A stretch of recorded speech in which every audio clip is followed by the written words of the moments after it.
శాసన మండలి సమావేశాలు జరుగుతున్నాయి. ఇప్పుడు లైవ్ చూద్దాం. తప్పకుండా ఆ ప్రస్తావన మేము తీసుకొచ్చాం. జాబ్ క్యాలెండర్ పరంగా కూడా అసెంబ్లీలో కానీ కౌన్సిల్లో కానీ ఆ రోజు డిప్యూటీ చీఫ్ మినిస్టర్ గారు ప్రకటన చేయడం జరిగింది. ఆ క్రమంలో కొన్ని సామాజిక అంశాలను కూడా దృష్టిలో పెట్టుకుంటాం. ఈరోజు మేము బీసీలకు రిజర్వేషన్ సంబంధించి కానీ అదేవిధంగా ఎస్సీ కేటగరైజేషన్ సంబంధించిన అంశం ఈరోజు పరిశీలన ఉంది కనుక ఆ జాబ్ క్యాలెండర్ ఎప్పుడు ఏ విధంగా చేయాలనే ఆలోచన దృక్పథంతో పోతా ఉన్నాం అధ్యక్ష. ఈరోజు ప్రతి ఒక్కటి రెండవది శ్రీపాల్ రెడ్డి గారు ఎన్ని సాఫ్ట్వేర్ కంపెనీస్ వచ్చినాయి, ఆ సాఫ్ట్వేర్ కంపెనీకి సంబంధించి మరి ఎంత ఎక్స్పాన్షన్ అయింది. క్యూ సెంట్రియో అనే ఒక 1000 మంది ఉద్యోగాలు, ప్రైవేట్ ఉద్యోగాలు. సిస్ట్రా అనేది ఇంకో 1000 మంది. అదేవిధంగా ఇప్పుడు యూబర్ O9 సొల్యూషన్ సంబంధించి ఎంఓయూలు చేసుకున్నాం. అతి తొందరలో వారు గ్రౌండ్ చేయబోతా ఉన్నారు. కాగ్నిజెంట్ అనే ఒక ప్రధానమైన సాఫ్ట్వేర్ కంపెనీ. మేము వెళ్ళినప్పుడు కరెక్ట్గా సంవత్సరం కింద అమెరికా పోయినప్పుడు వారితో సంప్రదింపులు జరిగితే వెంటనే వచ్చి సంవత్సరం తర్వాత వారు ఇక్కడ కాగ్నిజెంట్కు సంబంధించి న్యూ క్యాంపస్ 1 మిలియన్ స్క్వేర్ ఫీట్లో న్యూ క్యాంపస్ను ఏర్పాటు చేసుకున్నారు. దాదాపు 5000 మంది ఉద్యోగాల కార్యక్రమం రిక్రూట్మెంట్ కార్యక్రమం జరుగుతూ ఉంది అధ్యక్ష. అదేవిధంగా ఆర్సిఎం అనే ఒక జీసీసీ, అదే ట్రీనెట్ అనే ఒక జీసీసీ, అదేవిధంగా కార్నింగ్ స్కిల్లింగ్ ఇనిషియేటివ్స్కి సంబంధించి అదో జీసీసీ, మరి అదేవిధంగా ఎస్సీఏ ఇది మరి మెడికల్ టెక్నాలజీ కంపెనీ. ఎక్స్పాన్షన్ వారికి ఆల్రెడీ ఉంది. మరో 40,000 స్క్వేర్ ఫీట్లో వారు ఎక్స్పాన్షన్ చేయటం జరిగింది. అదేవిధంగా జోయిటెస్ అనే కంపెనీ మొన్ననే ఈ మధ్యలో ఓపెన్ చేయటం జరిగింది. అదేవిధంగా యామ్జెన్ అనే కంపెనీ అధ్యక్ష అందరికీ కూడా తెలుసు, మొత్తం ప్రపంచవ్యాప్తంగానే మొదటి 2 స్థానాల్లో ఉన్న లైఫ్ సైన్సెస్ ఫార్మా కంపెనీ. అది కూడా ఇక్కడ జీసీసీ ఓపెన్ చేయడం జరిగింది అధ్యక్ష. అదేవిధంగా ప్రాక్టర్ అండ్ గ్యాంబుల్, అదేవిధంగా కారా హోల్డింగ్, ఈరోజు ఆర్ఎం వారు, జెడ్ స్కేలార్ అనే వారు, అదేవిధంగా ఈరోజు మరి హెచ్సిఎల్ టెక్కు సంబంధించి ఎక్స్పాన్షన్ జరగడం జరిగింది 5000 మందిని.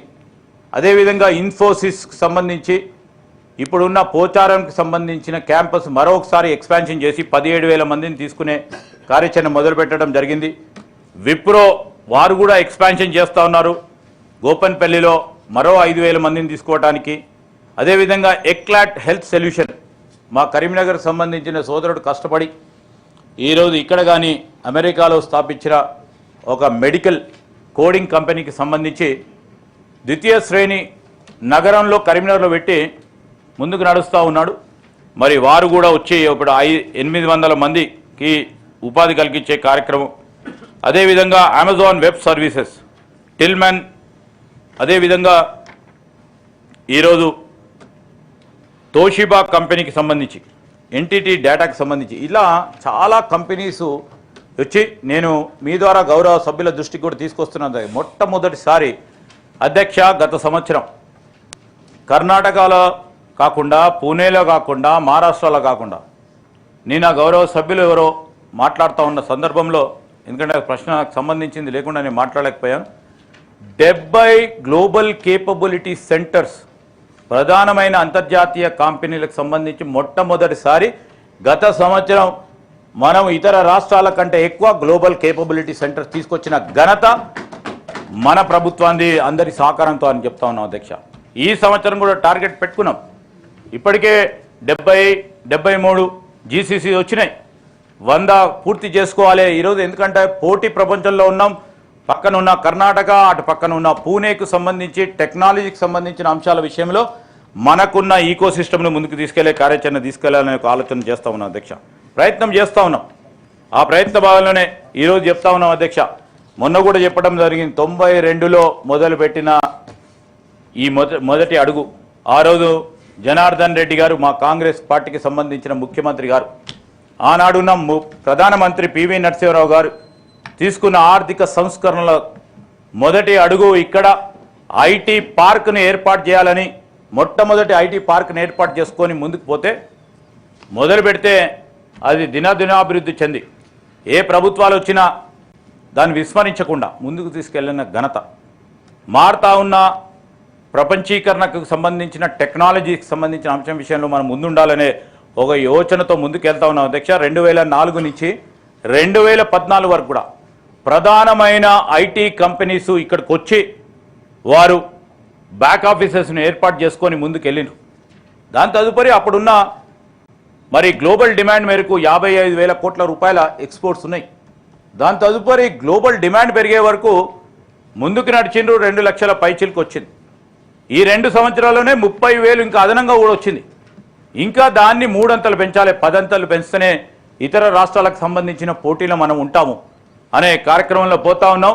ఖచ్చితంగా కొత్త టెక్నాలజీని ఉపయోగించుకొని మరి కటింగ్ ఎడ్జ్ టెక్నాలజీస్ ఏవైతే అంటామో మనం ఏఐ కానీ ఈరోజు ఇతర సైబర్ సెక్యూరిటీ కానీ రాబోయే కాలంలో క్వాంటమ్ కంప్యూటింగ్ అని ఒక కొత్త టెక్నాలజీకి సంబంధించిన అంశం మనం ముందట ఉండబోతా ఉందో దాన్ని దృష్టిలో పెట్టుకొని ముందుకు నడిచి గౌరవ సభ్యులు ఇచ్చిన సూచనలు కూడా ఈరోజు సెక్టరల్ ఇన్ఫ్రాస్ట్రక్చర్కి సంబంధించి ఇప్పటికే మేము డిఫరెంట్ సెక్టరల్కి సంబంధించి ఏరోస్పేస్ దానికి ఒక పార్క్ని క్రియేట్ చేశాం అధ్యక్ష.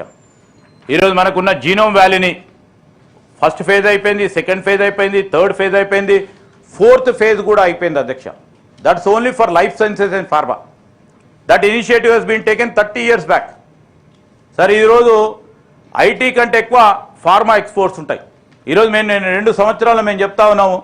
ఈ 2 సంవత్సరాల్లో ఏరోస్పేస్ అండ్ డిఫెన్స్కు సంబంధించిన మేము ఎక్స్పోర్ట్స్ ఐటీ లైఫ్ సైన్సెస్ కంటే ఎక్కువ ఈరోజు మేము ఎక్స్పోర్ట్స్ చేశాం. ఇది అందరి ఘనత అధ్యక్ష. The ecosystem which has been created 30 years back. మేము దానిపైనే ముందుకు తీసుకెళ్లే కార్యక్రమం కూడా చేస్తూ ఉన్నాం అధ్యక్ష. అదే క్రమంలో మనము ఈరోజు ఎక్కడైతే బెస్ట్ ప్రాక్టీసెస్ ఉంటాయో, ఉదాహరణకు అధ్యక్ష Tamil Nadu, we understand the best practices in manufacturing sector. The skill based training కింది స్థాయి నుంచి ఏ విధంగా ఇస్తారు అన్ని రంగాలకు సంబంధించిన దాంట్లో ఉండాలనే ఈరోజు నేను గౌరవ సభ్యులకు, ఎందుకంటే దిస్ వాస్ట్ సబ్జెక్ట్ అధ్యక్ష, షాప్ ఫ్లోర్ అంటే కింద స్థాయిలో పనిచేసే వారు కూడా టెక్నాలజీ పరంగా ముందుకు పోవాలని ముఖ్యమంత్రి గారు ఈరోజు మనం ఐటీఐలను మీరే చూశారు అధ్యక్ష, ఏటీసీలను చేశాం, అడ్వాన్స్ టెక్నాలజీ సెంటర్స్ చేశాం. రేపు రాబోయే కాలంలో పాలిటెక్నిక్స్ కూడా అదే విధంగా చేస్తాం.